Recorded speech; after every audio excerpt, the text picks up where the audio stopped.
Welcome to Detroit. Doesn't matter if you have one ass cheek and 3 toes. I will beat your ass. You can drown them. And that's what we gotta be. That's who we have to be. Because that's our domain. That is our domain. Because we'll tread water as long as it takes to fucking bury you. Takes the snap, turns, gives to Montgomery, right side, end zone, touchdown, Detroit Lions! Yes. We are driven by Detroit. Hello, all Detroit Lions friends, fans, and family members. Welcome on back to yet another episode of MCM Motor City Mania. I'm your host, David T. Pike. And as always, we're diving on in. So folks, we're going to have some more fun in today's episode because the observations from Tim Twentyman have just been released, and boy, are those observations something that we can absolutely have a lot of fun with in this episode. We're going to have some highlight clips as well, so it's going to be an episode that is just absolutely jam-packed worth of good information, good observations, and some good tie-ins to some other conversations. So, sit back, buckle on in, and we're going to have some fun. So, according to Tim Twentyman and his observations, the absolute highlight of the day was the red zone offense. The red zone offense for the Detroit Lions was absolutely lighting it up like a damn Christmas tree. And let's understand something here. This is great news for a couple of reasons. Number one, it's great news because all offseason, everybody has been talking about the offense as far as, hey, you know what? What's new? What's different? Is the offense going to be on the same page? Are the Detroit Lions going to be able to replicate or expand upon the success that they had with Ben Johnson now that John Morton is the new offensive coordinator? Is there going to be any drop-off in Jared Goff's ability to move the offenses, in his efficiency, in terms of his accuracy, any of those such things? Well, I can tell you this right now. Not only did Jared Goff do well in terms of these red zone drills, but realistically, all the quarterbacks did. But Jared Goff primarily, Kyle Allen secondary. In terms of tertiary, it was Hendon Hooker. Now, one thing I like about, Tim Twentyman's observations is that he does a pretty good job of breaking things down. That's why I always look for it. I wish myself I could be there in camp, but unfortunately, as you guys all know, the military kind of keeps me in, where I can't be there. But I am looking forward to an opportunity to go to another one, hopefully next year or maybe the year after that. But we'll see what happens. However, in the breakdown that Tim Twentyman gives, he breaks down the first team, the second team, and the third string as far as who's the quarterback, how they did, and obviously what went on. Gives a really quick breakdown, not very hard to figure out. But in the first team offense with Jared Goff went 5 for 6 in the red zone and had a touchdown pass to Jameson Williams on apparently a crossing pattern.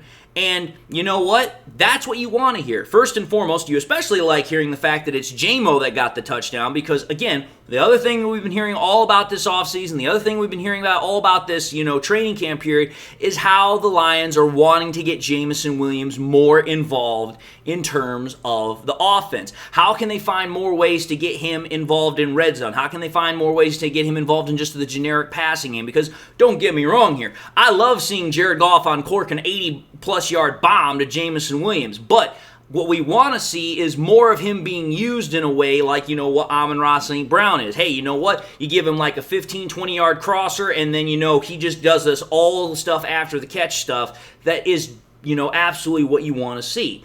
And the fact of hearing that it was Jameson Williams that got the touchdown pass on a crossing pattern, that's what you want to hear. Now, according also to Tim Twentyman, Jared Goff would have been perfect in this red zone drill, but unfortunately, David Montgomery dropped the one pass that Jared Goff wasn't able to complete. So Jared Goff was able to get all of the passes where they needed to go. They should have all been catched, but unfortunately, Monty dropped the one that obviously resulted in Goff going 5 for 6.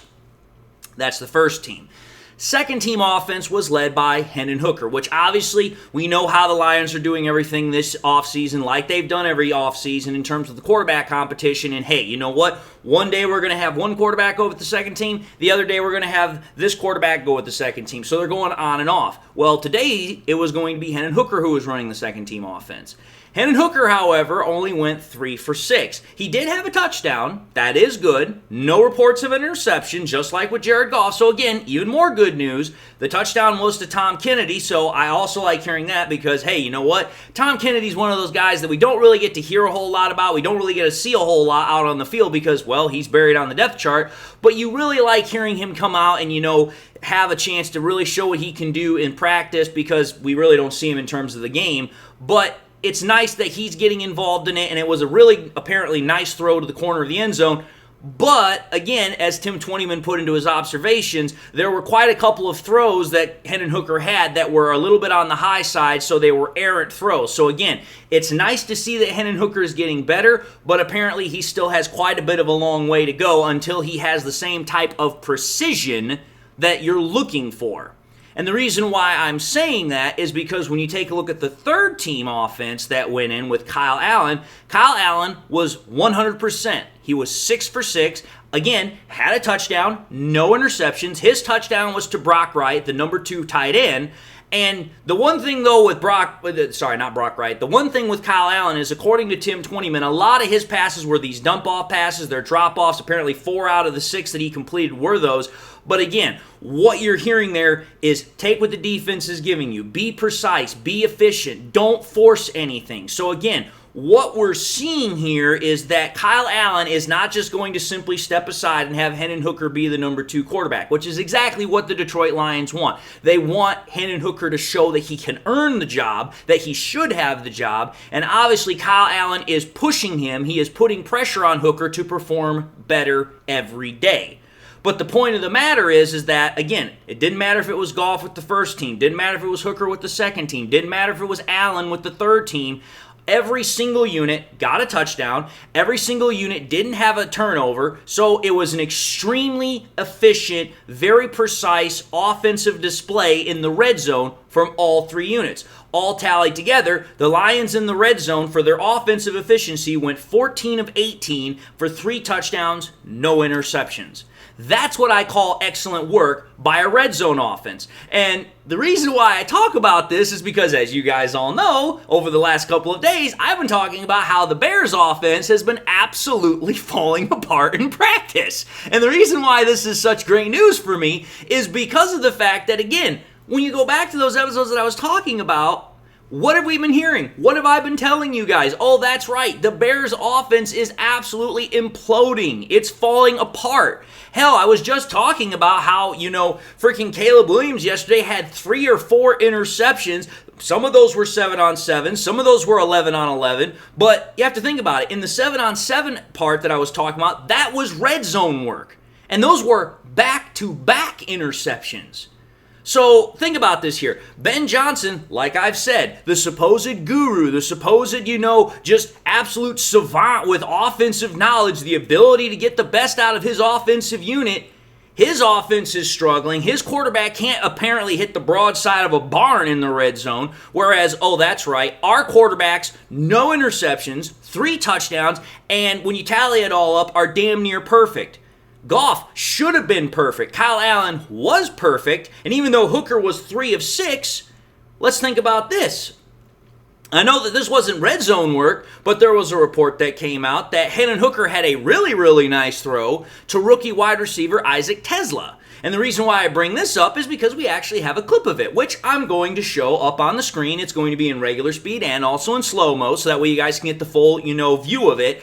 But again, it was supposedly a 29-yard, 30-yard throw, which could have been for a touchdown. I don't really see where in the video that you can see that, but I'm going to take everybody's word for it. But what you see here is, well, number one, it's a really good throw by, Hendon Hooker.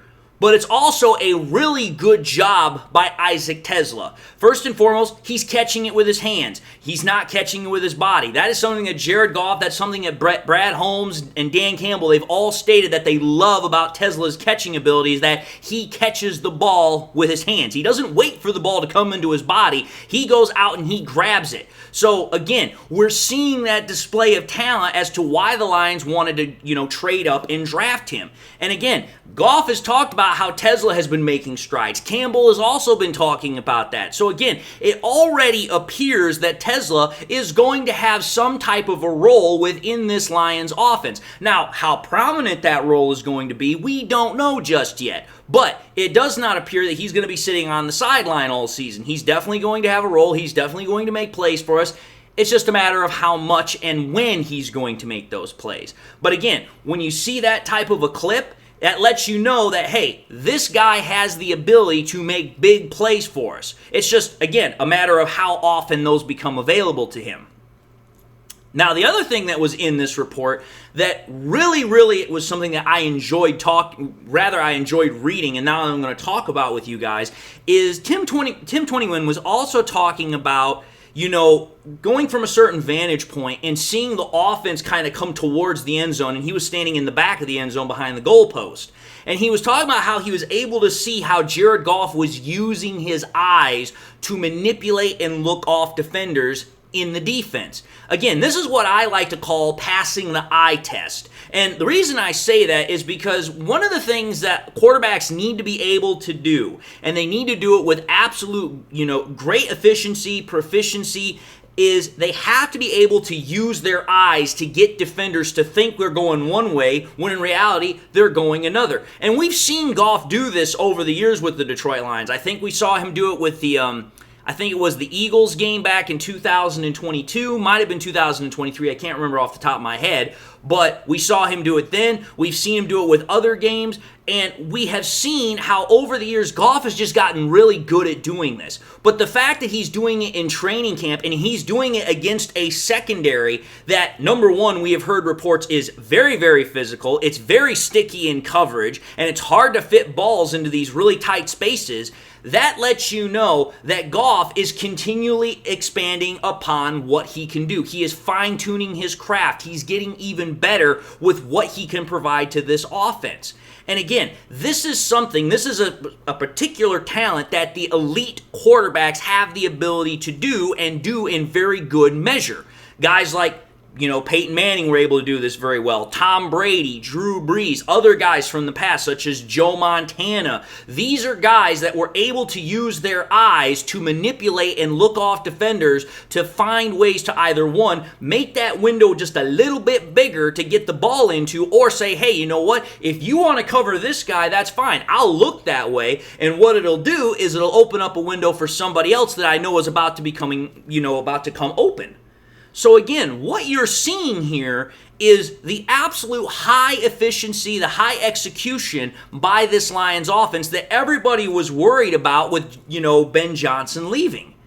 And it's like, hey, as I said before, there is no drop-off. There is no change in how this Lions offense is operating because it wasn't Ben Johnson that made this offense run. It was the players. And we are seeing that in absolutely true 100% spades. Because again, as I said in my previous episode, if it was all about Johnson as far as why this offense ran, then you know what? That should translate into Chicago. But if anything, and everything that I have said and read and seen, that's not the case. When your quarterback in Caleb Williams is throwing interceptions like it's a freaking, jug machine, and your offense cannot seem to get set, your offense doesn't know the plays, you're constantly having to get reset and rehuddle, and your offensive-minded guru head coach tells your first-team offense on the very first day of, training camp practice, you're out, that tells me that it's not coaching that is what makes the Lions offense run. It was not Ben Johnson.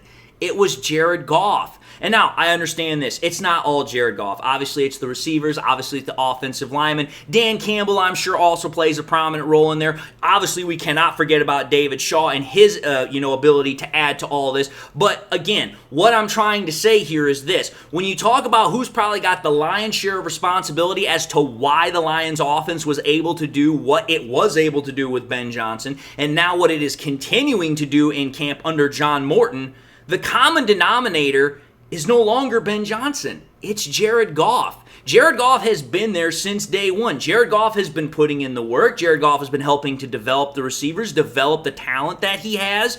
That's what is the common denominator. It's not Ben Johnson. And again, to kind of just go back to that whole eye test thing, We've seen how Jared Goff, like I said, will use his eyes to actually get, defenders to manipulate. If I actually recall correctly, one of the clips that I have in my intro kind of like video, I think it was against the Vikings, Goff does that very thing where he looks off one defender and then comes back and throws that touchdown strike to Amon-Ra St. Brown. So even in that, we see that. But speaking of Amon-Ra St. Brown, correct me if I'm wrong here, but it was last year when, prior to training camp, there was a clip that was released, and if I can find it, I'm going to put it back into this video. You can literally see Jared Goff is doing, I think it's a play-action drop back, and when he gets done executing the play-action fake, he comes back and his eyes are closed. He's not even looking. Now, granted, of course, there's no pressure. Granted, of course, there's no coverage. But again, when you're talking about quarterbacks being able to throw a pass with the precision that they have with no vision, they're doing so with their eyes closed. That takes me back to a comment I once heard in America's Game. I think it was for the Dallas Cowboys. Michael Irvin was talking about how him and Troy Aikman were so in sync. They were so, their chemistry was so good that he said if he had 10 passes from Troy Aikman and they were blindfolded, he figured that they could probably complete about 7 or 8 of them. Blindfolded. Well, going back to the whole eye test, again, the fact that Goff has gotten so good at looking off defenders, manipulating defenses with his eyes, the fact that, he is as comfortable as he is to being able to throw a pass, with no vision whatsoever to know where his receiver is, but he knows that in a generic vicinity he's going to be there, that ought to tell you just how comfortable, just how in sync this Lions offense is, despite the fact that Ben Johnson's not there. That's why I'm saying this is becoming just way too damn easy for the Lions. When you switch offensive coordinators and you're still able to have a day at practice like this between all 3 offensive units, again, it tells me exactly what I've been saying. It's been telling me the same exact thing since Ben Johnson left and since we brought in Johnny Morton. We were going to be fine. Jared Goff was going to be the reason why this offense continued to do what it did, and it was not Ben Johnson. I cannot say that enough, and I will not say it enough because you know what?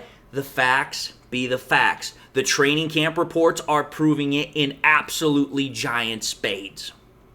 But anyway, folks, I hope you enjoyed the clips. I hope you enjoyed the video. I hope everything in your life is just absolutely going great and fantastic. So having said that, I'm going to end this episode and say thank you all for watching yet another episode of MCM Motor City Mania. If you like what you saw, by all means, I want to highly encourage y'all, if you've not done so already, to please subscribe to the channel. But I also want to encourage y'all, if you have subscribed or you just subscribed and you've not had a chance to do so, please make sure you also hit that bell notification icon so you guys never miss any more content I push out. Like I said, I hope you all are having a great day, and I hope everything in your world is just absolutely fantastic. God bless, my friends, and until the next time we meet, I'll see you all in the next episode.